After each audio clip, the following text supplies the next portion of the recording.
రాజకు జనమేజయుడు ఇట్లడిగెను. ప్రభూ, మీరు మహామాయ భగవతియగు యోగేశ్వరి ప్రభావమును వర్ణించితిరి.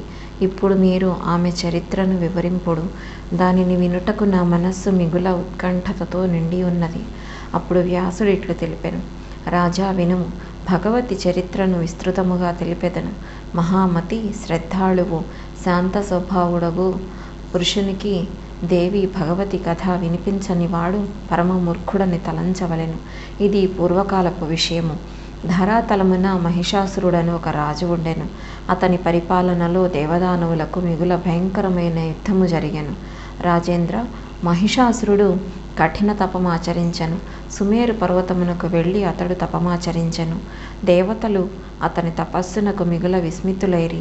10,000 సంవత్సరముల వరకు అతడు తన ఇష్టదైవమును ధ్యానించుచుండెను. మహారాజా, తదనంతరము అతని ఆరాధ్య దైవము లోకపితామహుడగు బ్రహ్మ ప్రసన్నుడయ్యెను. హంసవాహనారూఢుడై ఆ ప్రభువు అతని దగ్గరికి ఏతించెను. ఇట్లు పలికెను. ధర్మాత్మ, వరమడుగుము. నేను నీ మనోరథమును సంపూర్ణమనరించుటకు ప్రయత్నించెదను. అప్పుడు మహిషాసురుడు ఇట్లనెను. దేవాధిదేవ, మహానుభావ, బ్రహ్మదేవ, నేను అమరత్వమును గోరుచున్నాను. పితామహ, మృత్యుభయము నా దరిదాపులకు రాకుండా వరమును ప్రసాదింపుము. అప్పుడు బ్రహ్మదేవుడు ఇట్లు పలికెను. జన్మించిన ప్రాణి మరణించుట, మరణించిన వాడు జన్మించుట అన్నది పూర్తిగా నిశ్చితము. ఈ నియమము అన్ని కాలములందును అందరికీ వర్తించును. సకల ప్రాణులకు జనన మరణములనున్నది నిరంతరము తప్పక జరుగుచుండును. దైత్యేంద్ర, సమయముననుసరించి సకల ప్రాణులు మరణించుచుందురు. గొప్ప గొప్ప పర్వతములు, సముద్రములు కూడా ఒకానొకనాడు అంతరించిపోవును. అందువలన రాజా, ఒక మృత్యు విషయమును వదిలిపెట్టి నీ మనస్సులోనున్న ఇంకేవరమైనను కోరుకొనుము. అప్పుడు మహిషాసురుడు ఇట్లనెను. పితామహ, దేవతలు, దైత్యులు, మానవులు వీరెవరితోనూ నాకు మృత్యువు సంభవింపరాదు. ఏ స్త్రీ అయినను నన్ను వధించవచ్చును. కనుక బ్రహ్మదేవ, దయచేసి స్త్రీ చేతులలో నేను మరణించినట్లు వరమును ప్రసాదింపుడు. కానీ స్వయముగా స్త్రీ అవలయగును. ఆమె నన్నెట్లు సంహరించగలదు? అప్పుడు బ్రహ్మ ఇట్లు నుడివెను. దైత్యేంద్ర, అటులనే జరుగుగాక. ఎప్పుడైనాను స్త్రీ చేతనే నీకు మరణము సంభవించుగాక. భాగ్యశాలివగు మహిషాసుర, పురుషుల చేతిలో నీకు మరణం ఎన్నటికీ కలుగదు. ఇట్లు మహిషాసురునకు వరమొసగి బ్రహ్మ తన ఆశ్రమమునకు తిరిగిపోయెను. ప్రతాపవంతుడైన ఆ దైత్యుడు మహిషాసురుడు కూడా సంతోషముతో తన గృహమునకు వెళ్ళెను. అప్పుడు జనమేజయుడు ఇట్లడిగెను. మహిషాసురుడు ఎవరి కుమారుడు? మహాబలవంతుడగు ఆ దైత్యుని ఆవిర్భావం ఎట్లు జరిగినది? ఒక గొప్ప ఆత్మ అయి కూడా అతనికి మహిష రూపం ఎట్లు ప్రాప్తించినది? దానికి వ్యాసుడు ఇట్లు సమాధానమిచ్చారు. మహారాజా, ధనువుకు జగత్ప్రసిద్ధులకు 2 పుత్రులుండిరి. వారు రంభకరంభులను పేర్లు కలవారు. దానవులలో వారికి మిగుల ప్రశస్తి ఉండెను. మహారాజా, వారిరువురుకును సంతానము లేదు. కనుక సంతానము కొరకు తపమాచరించసాగిరి. అనేక సంవత్సరములు కఠినమైన తపస్సు చేసిరి. పంచధనము యొక్క పావన జలమునందు తపమారంభించిరి. పంచనదము యొక్క పావన జలమునందు తపమారంభించిరి. కరంభుడు జలములో మునిగి దుష్కర తపము చేయన ఆరంభించెను. రంభుడు ప్రశస్తమైన పాలు కలిగిన వటవృక్షము కిందకు వెళ్ళెను. అచట పంచాగ్నులను ఏర్పరచుకుని తపస్సులో లీనుడయ్యను. రంభుడు పంచాగ్నులలో తపించుచు సాధన యందు తత్పరుడయ్యను. అప్పుడు ఆ దైత్యులు ఇరువురి స్థితిని ఇంద్రుడు తెలిసికొనెను. దానివలన అతనికి మిగుల దుఃఖము కలిగెను. ఆయన స్వయముగా పంచనదమును చేరుకొనెను. మొసలి వేషమును ధరించెను. జలమునందు ప్రవేశించి తపమునరించుచున్న కరంభుని కాలు పట్టుకొనెను. శచీపతి ప్రయాస వలన దుష్టుడకు కరంభుని జీవనలీల సమాప్తమయ్యెను. తన సోదరుని మరణవార్తను విని రంభుని క్రోధమునకు హద్దులు లేకుండెను. తన మస్తకమును అగ్నికి కానుకగా సమర్పించవలయునని అతని మనస్సులో కోరిక కలిగెను. అందువలన వెంటనే ఎడమ చేతితో తన శిరస్సునందలి జుట్టు పట్టుకొనెను. దక్షిణ హస్తమునందు పదునైన కరవాలమును పట్టుకొని తన శిరస్సును ఖండించుటకు ఉద్యుక్తుడయ్యను. ఇంతలోనే అతనికి నచ్చచెప్పుటకు అగ్నిదేవుడు ప్రకటమయ్యెను. ఆ స్వామి రంభునితో ఇట్లు పలికెను. దైత్యవర్య, నీలో గొప్ప మూర్ఖత చోటు చేసుకున్నది. కనుకనే నీవు నీ మస్తకమును ఖండించుటకు సంసిద్ధుడవైతివి. ఆత్మహత్య వంటి మిక్కిలి నీచ కార్యమునకు నీ వెట్లు పాల్పడితివి. నీకు శుభమగుగాక. వరమును కోరుకొనుము. నీ మనస్సులో ఉన్న దానిని అడుగుము. శరీరమును పరిత్యజించవలదు. ఇట్లు ప్రాణత్యాగము నరించట వలన నీ కార్యమేదియును సిద్ధించదు. అగ్నిదేవుని మాటలు మిగుల సరసములు. వాటిని విని రంభుడు తన జుట్టును వదిలిపెట్టెను. ఇట్లు పలికెను, దేవేశ, మీరు ప్రసన్నులైనచో నాకిష్టమైన వరమును ప్రసాదింపుడు. నేను 3 లోకములను జయించు పుత్రుని కోరుచున్నాను. అతని ప్రయత్నముతో శత్రు సైన్యములు నశించవలెను. అట్టి కుమారుడు కావలయును. దేవతలు, దానవులు, మానవులు ఎవ్వరూ కూడా ఏ విధముగానూ అతనిని ఓడించలేకుందురుగాక. అతడు తాను కోరిన రూపమును ధరించుటకు సమర్థుడు కావలయును. అపార శక్తి సంపన్నుడై ఉండవలెను. అందరూ అతని చరణములకు ప్రణమిల్లవలెను. అప్పుడు అగ్నిదేవుడు రంభునితో ఇట్లు పలికెను, చాలా మంచిది, నీ కోరిక నెరవేరునుగాక. భాగ్యశాలి, నీ కట్టిపుత్రుడే కలుగును. ఇప్పుడిక ఆత్మహత్యా భావమును విడనాడుము. మహానుభావ రంభ, ఏ భార్య యందు నీ మనస్సు నిలుచునో ఆమె గర్భమునందే మహాపరాక్రమవంతుడగు పుత్రుడు జన్మించును. అగ్నిదేవుని వచనములు చిత్తమునకు ఆహ్లాదము కలిగించునవి. ఆ స్వామి మాటలను విని దైత్యశ్రేష్ఠుడగు రంభుడు ఆ స్వామి చరణములకు ప్రణమిల్లెను. అతడు తన స్థానమునకు మరలి వెళ్ళెను. రంభుడుండు స్థలము సకల సమృద్ధులతో సంపన్నమై ఉండెను. అనేకులు యక్షులు అచట ఉండిరి. పశుభావము గల రాక్షసులను ఉండిరి. కామభావముతో ఒక మహిషి మీద ఆ దానవుని దృష్టి పడెను. ఆ సమయమున ఆ మహిషి కూడా యవ్వన మదమున కన్ను మిన్ను కానక ఉండెను. రంభుడు దాని ఎడల ఆసక్తుడయ్యను. జరగవలసినది మిగుల ప్రబలమైనది. అతని వీర్యముతో ఆ మహిషి గర్భవతి అయ్యెను. ఒక సమయమున ఇంకొక మహిషము ఈ మహిషి మీద విరుచుకుపడెను. ఆ మహిషమును చంపుటకు రంభుడు దాని మీద కురికెను. ఆ మహిషము బలము కలిగి కామాంధకారముతో ఉండెను. అది తన కొమ్ములతో రంభుని పొడిచి గాయపరచుచుండెను. దాని కొమ్ములు మిగుల తీక్షణములు. అది తన పదునైన కొమ్ములతో రంభుని గుండెను గట్టిగా పొడిచెను. దానితో ఆ దానవుడు మూర్ఛితుడై భూమి మీద పడి అసువులను బాసెను. తన స్వామియగు రంభుడు మరణించగా నిస్సహాయురాలగా మహిషి భయముతో మిక్కిలి అలజడికి లోనై అచ్చటి నుండి పరిగెడెను. అది వేగముగా ఒక వటవృక్షము కిందకు వచ్చెను. అచ్చటనున్న యక్షులను శరణు వేడెను. దాని వెంట తగిలి ఆ మహిషము కూడా అచ్చటకు వచ్చెను. అది బలగర్వితయై ఉండెను. మహిషి మిగుల దీనభావముతో కనుల నీరు కార్చుచుండెను. భయముతో దాని గుండె కంపించుచుండెను. దానికి తోడు వెనక పరుగిడుచు వచ్చుచున్న మహిషము దానికి కనిపించెను. అందువలన మహిషిని రక్షించుటకు యక్షులు మహిషమును ఎదిరించిరి. యక్షులకును మహిషమునకును గొప్ప పెద్ద యుద్ధము ప్రారంభమయ్యను.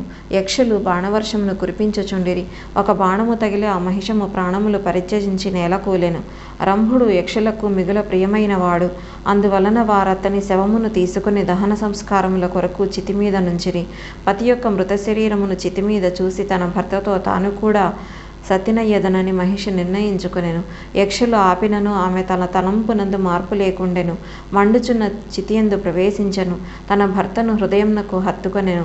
అప్పుడు చితి యొక్క మధ్యభాగము నుండి మహాబలవంతుడగు మహిషాసురుడు ప్రాదుర్భవించెను.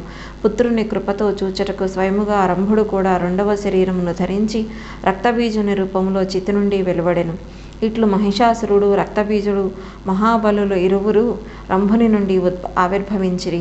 తదనంతరము ప్రముఖులైన దానవులు ఒక చోట కూడి మహిషాసురుని అచ్చటి రాజసింహాసనమున అభిషిక్తుని చేసిరి.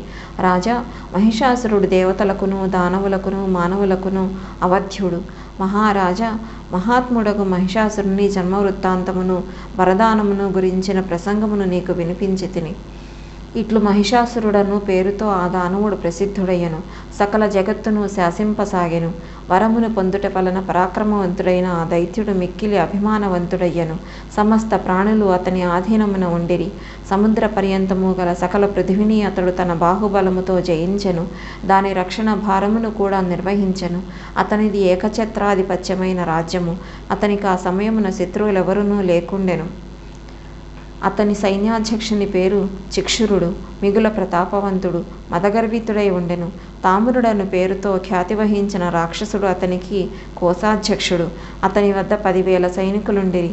అసిలోమ, ఉదర్క, బిడాల, బాష్కల్య, త్రినేత్ర, కాలబంధక నామములతో ప్రసిద్ధులై ఐశ్వర్యవంతులకు ఇతర నరేసులు అనేకులు ఉండిరి. వారి యొద్ద విశాల సైన్యముండెను. సముద్ర పర్యంత భూభాగము ప్రాచీన కాలము నుండియే వారి రాజ్యమై ఉండెను. వారందరూ మహిషాసురునకు కప్పము చెల్లించుటకు తమ ఆమోదమును తెలిపిరి. కప్పము చెల్లించుటకు ఇష్టపడని బలాభిమానులకు నరేసులు యుద్ధమునందు వీరగతిని పొందిరి.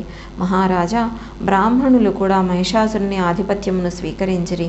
యజ్ఞములో ఆ దానవునకు భాగములు ఇవ్వసాగిరి. సమస్త భూమండలమునందు మహిషాసురుడు ఏకఛత్రాధిపత్య రాజభోగములు అనుభవించసాగెను. వరగర్భితుడై అభిమాన మదమున అతడు స్వర్గమును జయించుటకు నిశ్చయించుకొనెను.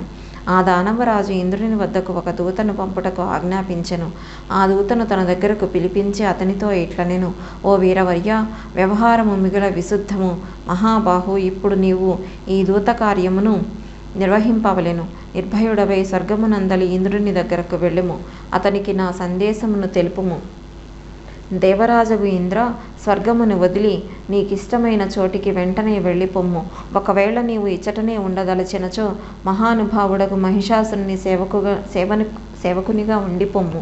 శచీపతి, నీవు మహిషాసుర మహారాజును శరణుజొచ్చినచో అతడు తప్పక నిన్ను రక్షించును. అతనిని శరణు వేడుటయే నీకు శుభమగును.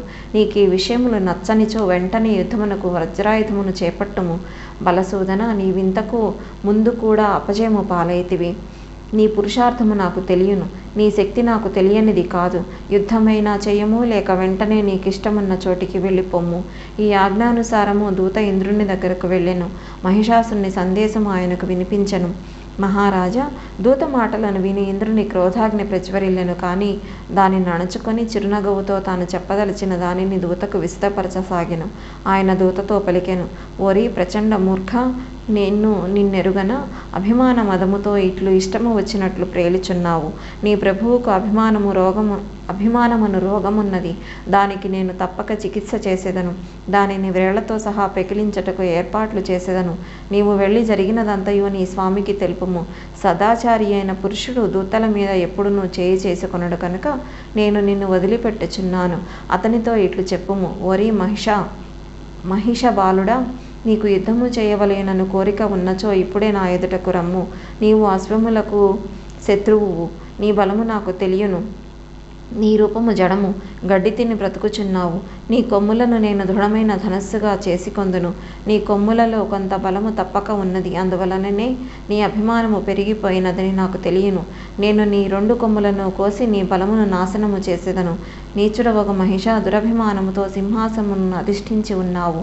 నేను నీ కొమ్ములను చీల్చివేసెదను. నీ బలమునంతటినీ లాగుకొనెదను. కొమ్ములతో పొడుచుటకు నీవు సమర్థుడవు కావు. యుద్ధరంగమున ఆయుధముతో పోరాడు కుశలతయ్యునూ నీకు లేదు. ఇట్లు ఇంద్రుడు వచింపగా ఆ దూత వెంటనే అచ్చట నుండి వెళ్ళిపోయెను. మదాభిమానియగు మహిషాసురుని వద్దకు చేరెను. అతనికి నమస్కరించి ఇట్లు చెప్పనారంభించెను: రాజా, దేవరాజగు ఇంద్రుడు సర్వస్వతంత్రుడు. అతడు దేవతల విశాల సైన్యమును కలిగి ఉన్నాడు. తన్ను తాను మహాబలవంతుడనని తలంచుచున్నాడు. మిమ్ములను గణించుటయే లేదు. ఆ మూర్ఖుడు పలికిన పలుకులను మీకు తిరిగి ఎట్లు చెప్పగలను? తన స్వామి వద్ద ప్రియమైన సత్యమును పలుకుట సేవకుని కర్తవ్యము. శుభమును కోరు దూత తన స్వామికి ప్రియమైన మాట వినిపించవలెను. అది సత్యమై ఉండవలెను. కేవలము మీకు ఇష్టమైన దానిని నుడివినచో అది అసత్యము కాగలదు. దానివలన అది మీ కార్యసిద్ధికి బాధాకరమగును. తన స్వామి మేలును కోరు దూత ఎప్పుడునూ కఠోర వచనములు పలుకరాదు. అందువలన నేను ఆ మాటలను వచింపజాలను. ప్రభు, శత్రువు నోటి నుండి విషతుల్యమగు మాటలే వెడలును. ఆ మాటలు సేవకుని నోటి నుండి ఎట్లు ఉచ్చరింపబడును? రాజా, ఇంద్రుడు మిగుల అసహ్యకర వచనములను పలికెను. వాటిని నా నాలుకతో ఉచ్చరించలేను. దూత వాక్యములలో రహస్యము దాగి ఉండెను. అది విని మహిషాసుని సర్వాంగములో క్రోధముతో ఉడికిపోవుచుండెను. కన్నులు ఎరుపెక్కెను. అతడు దైత్యులను పిలిపించి వారలతో ఇట్లు పలికెను: భాగ్యవంతులకు అసురులారా, ఆ దేవేంద్రుడు యుద్ధము చేయగోరుచున్నాడు. మీరు చక్కగా మీ బలమును ప్రయోగించి ఆ నీచుడగు శత్రువును పరాజితుని గావింపుడు. నా ఎదుట ఇతరుడెవడూ శూరవీరుడని పిలువబడును. ఇంద్రుని వంటి కోట్ల కొలది వీరులున్నను నేను లెక్క చేయను. అట్టి ఎడల ఈ ఒక్క ఇంద్రునికి నేను భయపడుదునా? నేనే విధముగాను వానిని ప్రాణములతో వదిలిపెట్టను. శాంతపురుషుల వద్దనే అతడు శూరవీరుడు అనిపించుకొను. జీర్ణదేహులకు తాపసులే అతనిని బలవంతుడని అనుకొనుచుందురు. అప్సరలు అతనికి సహాయమనర్తురు. వారి బలముతోనే ఆ నీచుడు తాపసుల తపస్సులకు విఘ్నములు ఆచరించుచుండును. అతను చూసి దెబ్బ కొట్టుట అతని స్వభావము. అతడు మిగుల విశ్వాసఘాతకుడు. గొప్ప మోసముతో నముచిని చంపివేశను. నముచి వివాదము చెలరేగినప్పుడు మొదట భయభీతుడై సంధి చేసుకొనుటకు అంగీకరించెను. అతడు రకరకములైన ప్రతిజ్ఞలను చేసెను. తదుపరి కపటముతో అతనిని చంపివేశెను. విష్ణువు మోసగించుట యందు కపట శాస్త్రమునందు పారంగతుడైన పండితుడు. తన కోరిక ప్రకారము అనేక రూపములను ధరించుచుండును. బలవంతుడు కూడా డాంభికమును ప్రదర్శించుటయందు సకల కళా కోవిదుడు. దానవులారా, సూకర రూపమును ధరించి హిరణ్యాక్షని, నృసింహుని వేషముతో హిరణ్యకశిపుని వధించెను. ఎట్టి పరిస్థితులలోనూ నేను ఆ విష్ణువు ఆధిపత్యమును స్వీకరించను. నా ముందు నిలబడగలిగిన వారెవరైనా దేవతల్లో ఉన్నారని నమ్మకము నాకు లేదు. విష్ణువు లేక మహాబలశాలియగు ఇంద్రుడు నన్నేమి చేయగలరు? సమరాంగణములో శంకరుడు కూడా నన్నెదిరించలేడు. ఇంద్రుని ఓడించి స్వర్గమును హస్తగతము చేసుకొందును. వరుణుడు, యముడు, కుబేరుడు, అగ్ని, సూర్యచంద్రులు అందరూ నాచే పరాజితులగుదురు. అప్పుడు దానవులమైన మనము యజ్ఞభాగములను పొందెదము. సోమరసమును త్రాగు అధికారము మనకే ప్రాప్తించును. దేవతల సమాజము అణిచి నేను దానవులతో కూడి సంతోషముగా విహరించెదను. దానవులారా, నాకు వరము లభించినది. అందువలన దేవతలకు నేనెట్టి పరిస్థితిలోనూ భయపడను. పురుషులెవ్వరూ నన్ను హతమార్చుటకు సమర్థులు కారు. అట్టి ఎడ నిస్సహాయురాండ్రగు అవలలేమి చేయగలరు? శీఘ్రకాములగు దూతలారా, పాతాళము, పర్వతములు మొదలగు విభిన్న స్థలములందున్న ప్రముఖ దానవులను పిలిపించుడు. నా సైన్యమునకు అధ్యక్షులనుగా చేయుడు. దానవులారా, సకల దేవతలను జయించుటకు నేనొక్కడనే చాలదును. నా గౌరవ ప్రతిష్టలు పెంపొందుటకై మిమ్ములనందరినీ దేవాసుర సంగ్రామమున భాగస్వాములు కండు అని ఆహ్వానించుచున్నాను. నా కొమ్ములతో గిట్టలతో దేవతలను హతమార్చెదను. ఇది నిశ్చితము. వరదాన ప్రభావమున దేవతలనిన్న నాకు అణుమాత్రమైనను భయము లేదు. దేవతల, దానవుల, మానవుల చేత నేను అవధ్యుడనని వరమును పొందితిని. అందువలన మీరు స్వర్గలోకమును జయించుటకు తగిన ఏర్పాట్లు చేయుడు. స్వర్గాధికారమును పొంది నేను నందనవనమున విహరించెదను. నా ఈ ప్రయత్నము వలన మీరు కూడా పారిజాత పుష్పముల పరిమళములను ఆస్వాదించగలరు. దేవాంగనలు మీకు సేవ చేయుదురు. కామధేనువు పాలు త్రాగుటకు లభించును. అమృతమును గ్రోలి ఆనందమును అనుభవించెదరు. దివ్య గంధర్వుల నృత్యములు, గానములు మీ చిత్తములను ఆహ్లాదపరచును.